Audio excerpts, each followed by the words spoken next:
اليوم كان مليان بالدربيات، وشفنا مباراة الاتحاد والنصر، وشفنا مباراة ريال مدريد واتلتيكو مدريد، ديربي مدريد. شفت حاجات حلوة كتير. خلينا نتكلم في الأول عن مباراة الاتحاد والنصر. قبل ما نتكلم عن المباراة وتفاصيل المباراة ونتكلم في الحكايات دي والحاجات دي، هنتكلم عن الجمهور اللي شو التيفو من تنظيم الكرسي، مفيش كرسي فاضي. ده بيشجع وده بيشجع، حاجة في الخيال بصراحة. شابوه السعودية على الجمهور لا يعني مش عادي.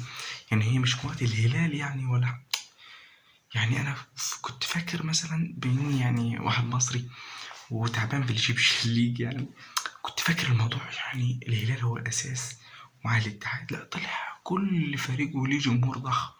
في يعني بعد ما دورت، رونالدو موجود مش موجود، الكلام ده موجود أصلا. فصراحة شابوه السعودية على النظام ده. لكن الكلام عن الماتش، أنا أساسا عشان ما أكدبش عليك، داخل الماتش معرفش غير خمسة: حمد الله، وأحمد حجازي، وطارق حامد، دول في الاتحاد، ورونالدو في النصر، واللاعب اللي جاب الجون في مباراة موسم الرياضي. بس معرفش أكتر من كده. بس المباراة كانت حلوة. الاتحاد فارق جدا عن النصر. رونالدو ضيع أكتر من كورة، بس المباراة كانت حلوة. أنا كنت داخل بس عشان أتفرج على رونالدو وأحمد حجازي وطارق حامد بس يعني. بس المباراة استمتعت بيها وكانت حلوة يعني بأمانة صراحة. خش بقى على ديربي مدريد بقى، وعلى ريال مدريد، وعلى اتلتيكو مدريد، وعلى جمال اتلتيكو وجمال ريال مدريد صراحة. الشوط الأول ما شفناش كريم بنزيما.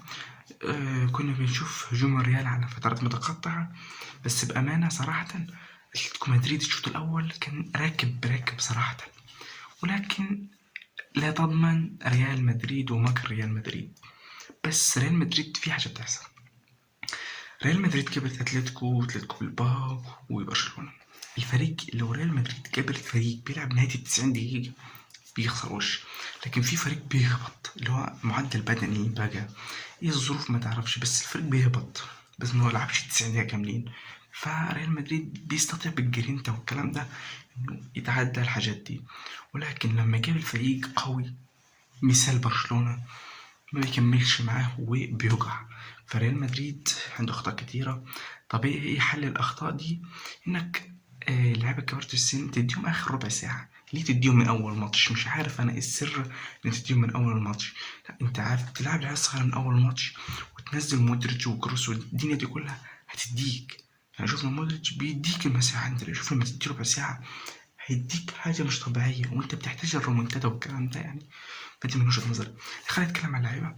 لو اتكلمنا عن اللعيبة المميزة في أتلتيكو مدريد، كان جريزمان، موراتا، الباك الشمال مش عارف اسمه ايه، مولينا حاجة كده، مولينا الباك الشمال دمار بتاع أتلتيكو. أما اللعيبة المميزة في ريال مدريد، فينيسيوس جونيور على مدار الماتش كله هو النجم. ياتلي بعديه فالفيردي مستواه نزل جدا بعد كأس العالم صراحة. طبعا فما حاجة يعني رودريجو، فما حاجة في حتة تاني بصراحة، في حتة تاني رودريجو. خش بقى على المنقذ الأول والأخير. كان مستوى وحش في الشوط الأول، بس هو الملك في ريال مدريد الأول والأخير، بنزيما. ماتش كان حلو، استمتعنا بيه من أول الشوط التاني لغاية انتهى الماتش. قمة في المتعة والإثارة صراحة. استمتعنا. شكرا ديربي مدريد، استمتعنا بصراحة بالماتش. إن شاء الله نشوف ريال مدريد وبرشلونة في نهائي كأس الملك، ويبقى في شغل عالي جوه. بس كده، كان معكم محمد محمود، كان لايك وشير سبسكرايب، عايزين نوصل 500 سبسكرايب، قلنا شرطين بس كده. السلام.